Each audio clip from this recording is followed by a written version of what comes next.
Walk through your perennial garden right now. Take an honest look around. Notice if your plants are finishing their first flush. See if they're starting to look tired, maybe a bit loose and overgrown. Notice if some of the taller stems are flopping toward the path. Look for clumps that are starting to look crowded right in the center. Observe the spent flower stalks just sitting there. Now, this isn't a garden in decline. This is a garden standing at the most important decision point of the entire growing year. What we do in July determines the garden all the way through fall. I have 9 specific decisions for us to walk through today. The 9th task produces the most dramatic, visible improvement of anything on this list. It takes the least amount of time, and it's almost universally skipped, usually because folks assume they missed the window. Well, you haven't. The window is right now. Here is the roadmap for our explainer today. 1. The July turning point. 2. Strategic pruning and deadheading. 3. Summer watering and support. 4. Dividing irises and fertilizing. And 5. Pests and the final task. Section 1. The July turning point and understanding July biology. July truly is the turning point of the perennial year. Those long days of early summer are already starting to shorten. The soil temperature has reached its peak. The plants that gave us blooms in May and June have finished their flowering cycle.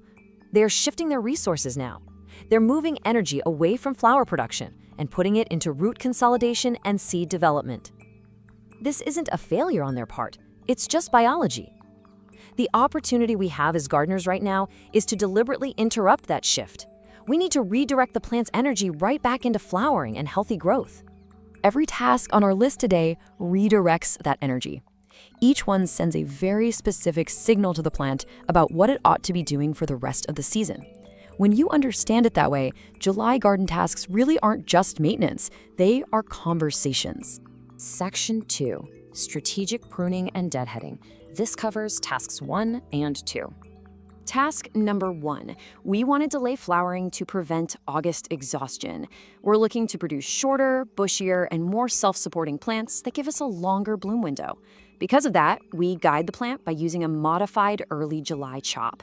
You'll want to cut back your tall perennials by 1/3 to 1/2 right before bud development. The plants that respond best to this treatment are your Helenium, Rudbeckia, Echinacea, Phlox, Sedums, and Asters. Go ahead and cut them back by 1/4 to 1/3 right now. Just remove the top growth down to a strong set of leaves below. The plant is going to branch out from those leaves.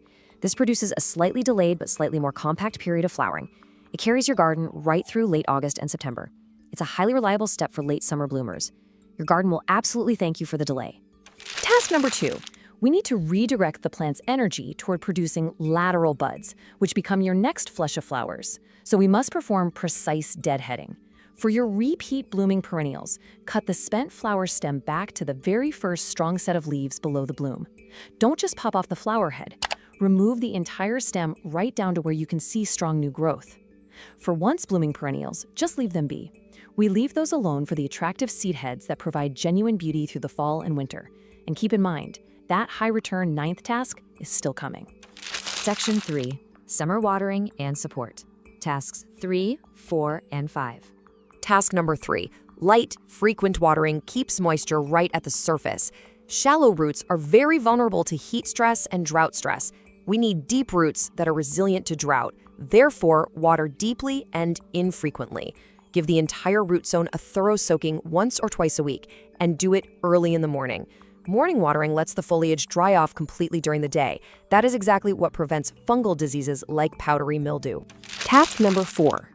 July always brings summer thunderstorms. When a tall perennial gets knocked flat by a heavy storm, it rarely recovers its upright posture. Because of that, you need to support your leaning plants before they bend permanently. Put your supports in place while the stems are still upright. You can use bamboo canes and loose, soft twine. Wire ring supports work fine too. The goal here is guidance. You don't want to constrict the plant. Do this for your delphiniums, tall phlox, dahlias, hollyhocks, and any unpinched rudbeckia. A little guidance right now saves a whole lot of heartbreak after a storm. Task number 5. We need to retain soil moisture between our watering days. We need to moderate the soil temperature to protect the roots. We want to suppress weed growth, and we need to feed the soil as the season progresses. So, apply a 2 to 3 inch layer of organic mulch around your established perennials. Be sure to keep a 2-inch gap between the mulch and the base of the plant. That gap prevents crown rot during these warm, humid July conditions. Apply it in a donut shape, not a volcano shape, and here is our second quiet reminder: That ninth task is still ahead. Section 4, Dividing Irises and Fertilizing, Tasks 6 and 7. Task number 6. When an iris clump sits in the same spot for a few years, it gets crowded.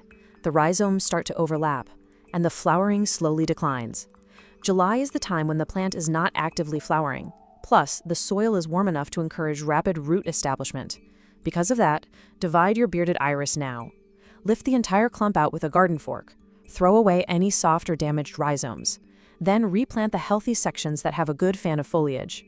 Set the rhizome right at soil level. Cut those foliage fans back to about 6 inches to reduce water loss. Then water them in well. A little effort today really secures the future of that bed. Task number 7. High nitrogen fertilizers tend to push leafy vegetative growth right at the exact moment perennials need to be forming flower buds. That leads to disappointing late-season flowers. Potassium, on the other hand, supports flower bud formation. It actually strengthens the cell walls against disease. So use a high potash fertilizer early in July. Liquid seaweed extract or diluted fish emulsion will provide the potassium you need for late-season flowering. Apply this just once in early July to the perennials you've cut back or deadheaded. And here is our third quiet reminder. The 9th task approaches. Section 5. Pests and the final task. Tasks 8 and 9. Task number 8. July is the month when pest populations, which have been building quietly since spring, begin to peak.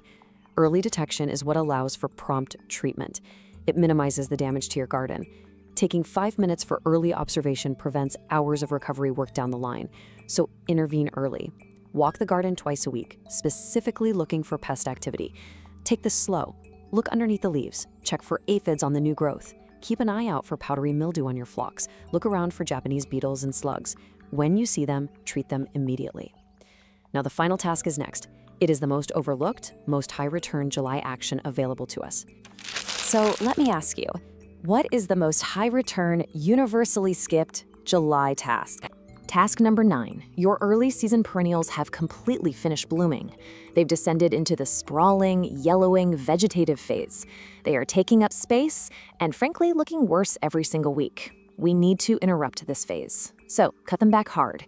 Get your shears or a hedge trimmer. Cut the entire plant back firmly. Leave about 3 to 4 inches of stem from the ground.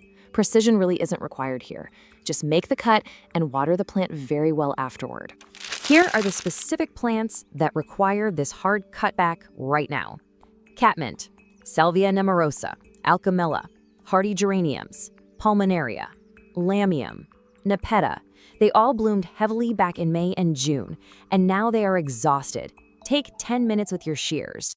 Here is the exact timeline of their recovery. At week 0, you make the hard cut down to 4 inches. At 2 to 3 weeks, fresh new growth is going to emerge from the base. At 4 to 6 weeks, many of these plants will actually produce a second flush of flowers.